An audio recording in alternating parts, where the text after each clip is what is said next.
Ladies and gentlemen, honorable dignitaries, we'd like to take this opportunity to inform you and share with you. University of Science and Technology, Meghalaya is a dream project of ERD Foundation under the chairmanship of Sri Magabul Haq Sir, who started his entrepreneurial journey with just one computer, 4 students, and rupees 85 in a rental premises in 2001. And today, in a remarkably short period of time, ERD Foundation has emerged as the largest institutional network catering education from KG to PG to PhD through its 2 CBSE affiliated senior secondary school, 1 engineering college, 1 women's college, 1 BEd college, 1 law college, 2 pharmacy colleges, 1 business school, 1 Ayurvedic college, and last year we got the approval of NMC to start the first medical college of Meghalaya, the P.S. Sangma International Medical College, and finally the University of Science and Technology Meghalaya, which is accredited A grade by NAC and is ranked among the top 200 universities of India by NIRF Government of India 2024. With we have not only that, we have nearly 90% of our students are from rural background. More than 60% students are girl students, and more than 42% are travel students. We started with a very humble beginning, and we have a long vision to materialize. And in this regard, we visit different places and we try to find out our friends for future. And we collaborate with them because education is a domain where it should not be a lone journey. So we always try to find out the like-minded organizations where we can collaborate. And slowly, we are working for the other states, although we are located in Meghalaya. You will be happy to know that the most important, many institutions are there, many universities are there, but how we are different from others. As a university, you can say a mini India. We have language diversity, we have cultural diversity, and we have automatically, this is natural that there will be a religious diversity. And this is the most unique feature of our university. We have more than 62 community students studying in the university, and already my colleague Dr. Mehajabi told that we have more than 60% students are the girl students. Nearly 70% are the faculty members from the women's community. So this is our specialty of the university, and we are just away from the Guwahati city, although we are located in the state of Meghalaya. It is only 3 kilometers from Guwahati city. And but university is located in a rural area. We are A-grade institutions, and we are going to complete our tenure of the A-grade by next year. And we have fulfilled all the benchmark prescribed by the accreditation agencies, especially by NAC and NIRF, so that we can achieve the grade of A++ hopefully by next year, with the support and blessings from our students and faculty members and the people, especially the academic community. And I must be recalling the date and month when I first met Professor Khatting sir, when he was the registrar of Necu, and we have approached when we didn't have anything. We have been running our institutions in Guwahati city in a rental premise, but we had a vision, and we have approached through his one of the known person, Professor late Shamudra Fupan, and on that day he has given a special time to us, and he has allowed us to sit somewhere in the private cabin, and he was telling how Necu can help such kind of organization to come at the institutions.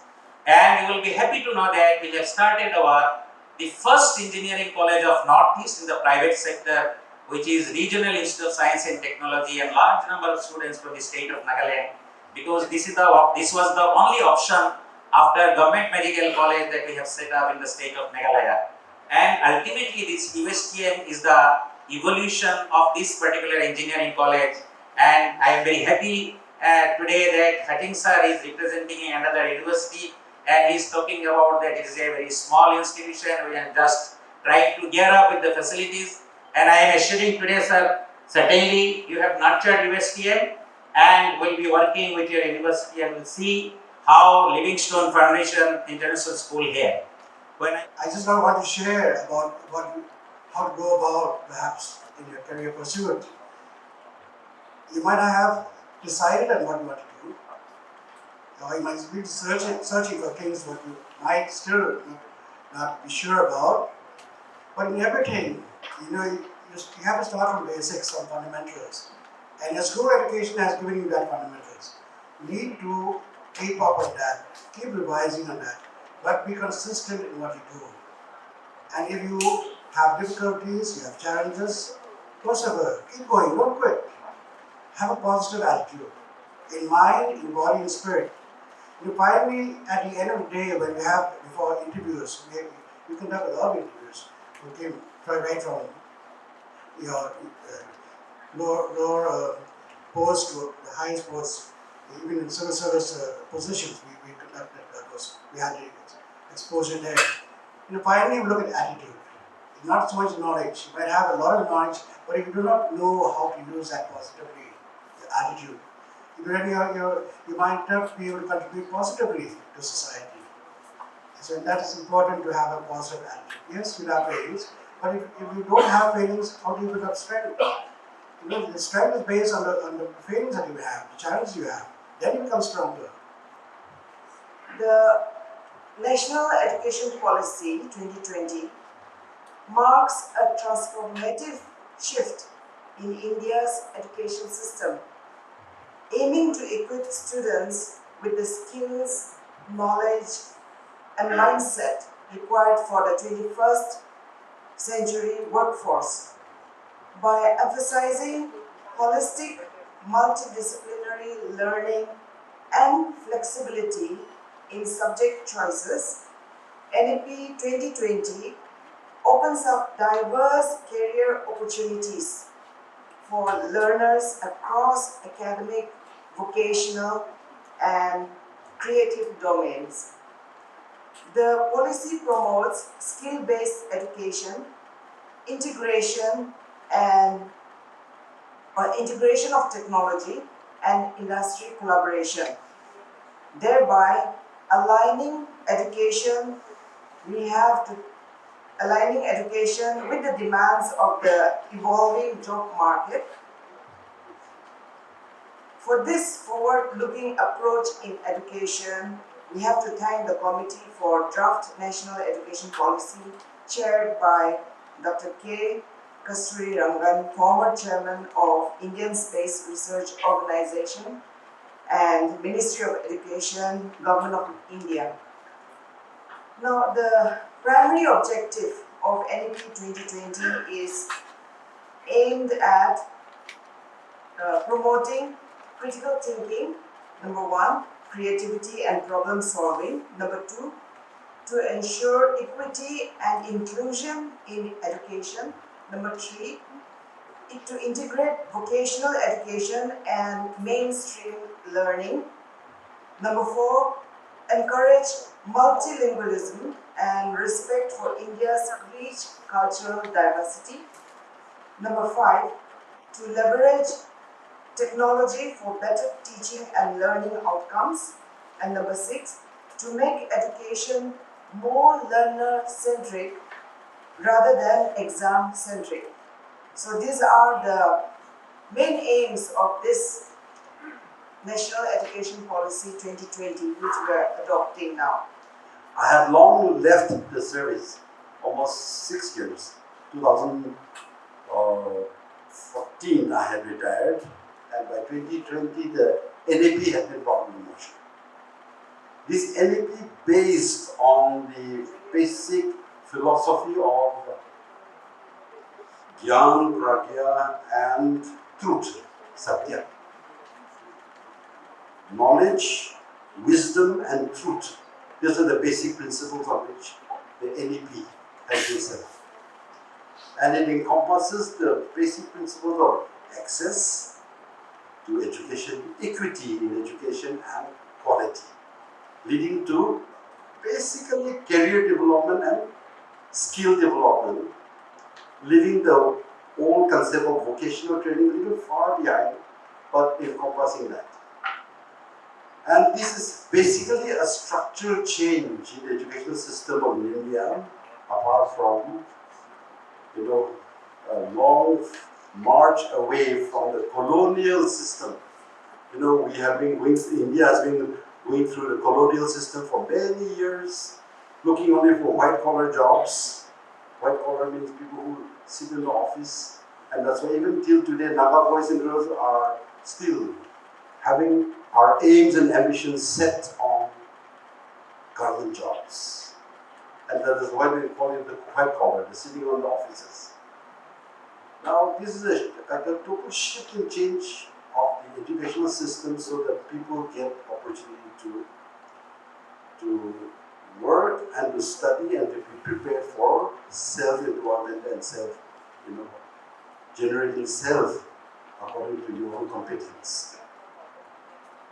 Now, along with this, there has been a very exciting turn of events.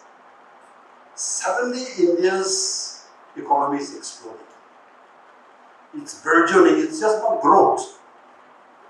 India is being, we may not feel it right now, but the world feels it. The world is feeling the growth of India with this mass of population, and India is growing at such fast rate. And over and above the changes in India, we are looking at the changes in the world. The world is been totally changed. Recently you have heard and you have seen on the television screens of the war between Israel and Iran. There was no face-to-face confrontation of human beings. It was aeroplane, air attacks, supremacy over the air, then there's missile systems, anti-missile systems, and whole conception of war has been changed into a drama of science and technology. And very soon, the drones will take over, the robotics will take over, and even the wars will be fought by the drones. So that is the kind of a world in which you youngsters are growing up.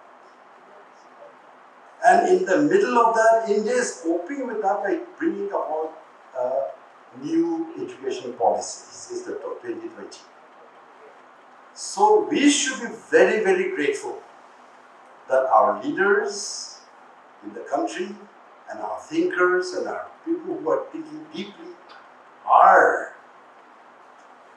caring about you, the youth, who will take over the reins of government in the future. In fact, the future is here today, and that is what the planners of the country and the thinkers of the country are doing. So kindly remember, students who are here, that this new education policy is meant for you. And it is for your growth, your goodness, and your greatness. And you should think about the changes that are here with seriousness. Don't think that these are new education policies to be implemented by the chief minister and the chief secretary and the bureaucracy, or not even the teachers. That is the way we have delinked ourselves to thinking about your own role to play.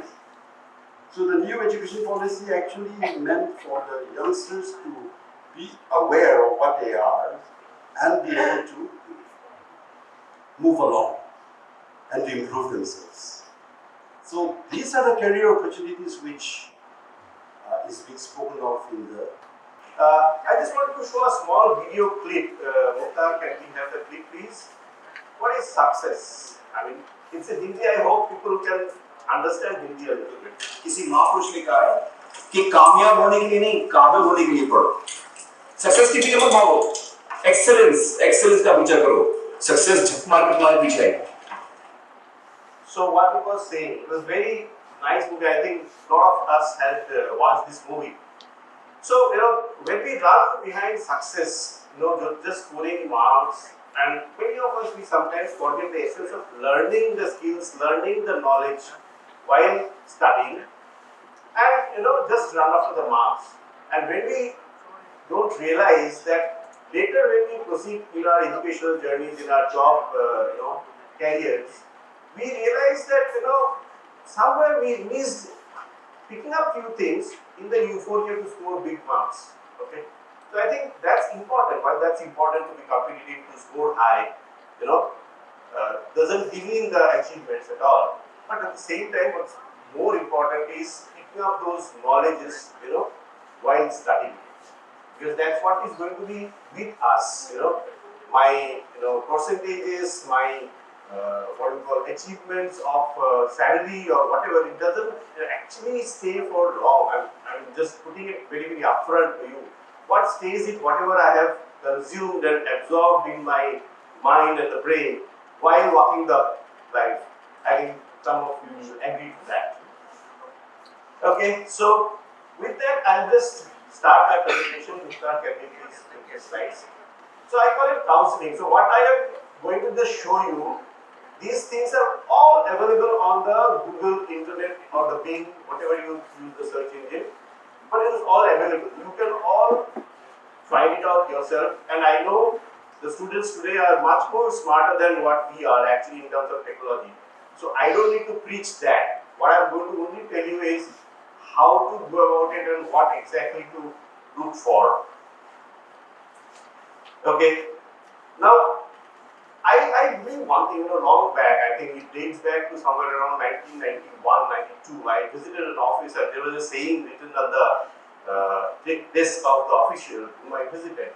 It was written that, introspect what you love doing most, and then pick up the skills which you need to keep doing it to make a living. Because when the dignitaries were speaking, they had been mentioning, all of them, that the passion, the understanding, the love of doing it, you should enjoy doing it. Madam was mentioning it. But the moment you love doing that work, you will automatically want to learn as much as you want, as much as you need on that subject. Nobody needs to force you there. Suppose I love nail art. I'm giving a very, very random example. I love nail art. Now nobody can stop me to become the best nail artist of the world because I am very passionate about it. Now that does not make it very small or big. Idea is to have a happy life, earning a living through doing something which I am doing the best. I think sirs and madams will agree to me.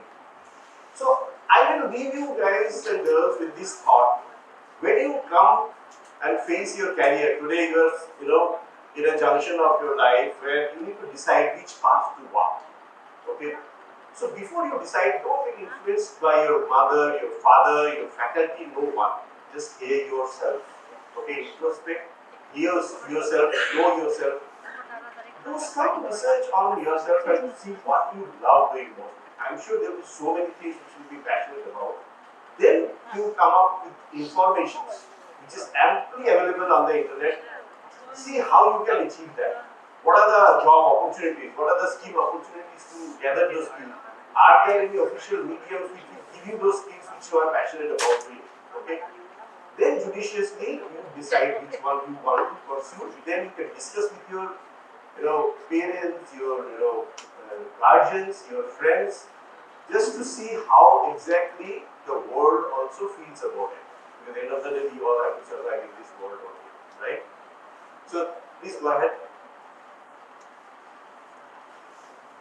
So that's what it is. So I've just structured it a little bit, I'll go fast through the slides. So it's what to do after class 12, okay? Because in our educational system, after 12th only we start getting into the streams. But actually speaking, before 12th only it starts, because whether we take arts or science, those things start getting decided, okay? And your mind, okay, when we are in class 8, 9, 10, like that. So what do we aspire to do? So that's what I was talking about, the introspection part of it. Which course to, or I just say, do a research yourself, because no counselor will be available to you every moment, okay? And this is the age when you will keep changing your likes. Today I will think, okay, I will become a doctor. Maybe after 6 months I will say, no, I came across something, I say, no, I am not really made for a doctor. I think I will do good as a, fashion designer. Okay. Nothing wrong in that. Don't get confused. Stay focused. is try and follow these few steps. This is a age-old established management steps of 5W2H. Okay, it says what, which, where, why, when, and how, and how much. Okay, everything in this life can be governed by these seven things. Next, medicine, where are these courses available? Like I say, okay, you may be liking nail art, but then if nail art is not available somewhere to learn from, okay, those traditional, industries of family is not there that my father will teach me nail art. Okay, it used to be there like that before, but now it's no longer. So, you have to find out, do I have a proper formal place where I can learn this skill or knowledge to earn a living through that and enjoy my life? Why? So you have to plan, why do you want to do that? You have to question yourself also. Dil pe kuch bhi aa gaya and you start running behind that. No, you need to also doubt yourself. Self-doubt is also important at times. So you need to question yourself, is it really this what I want? Okay. When? So you need to understand certain things you may be wanting to do, which is not possible in next 1 year or 2 years. So you have to decide by when I need to be there where I want to be.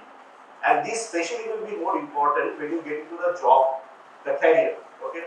Because you will be there in a position, in an interview many a times this question is, where do you see yourself 5 years from now? Very common question in interviews. And then we go blank and say, I don't know, we want to be director, we want to be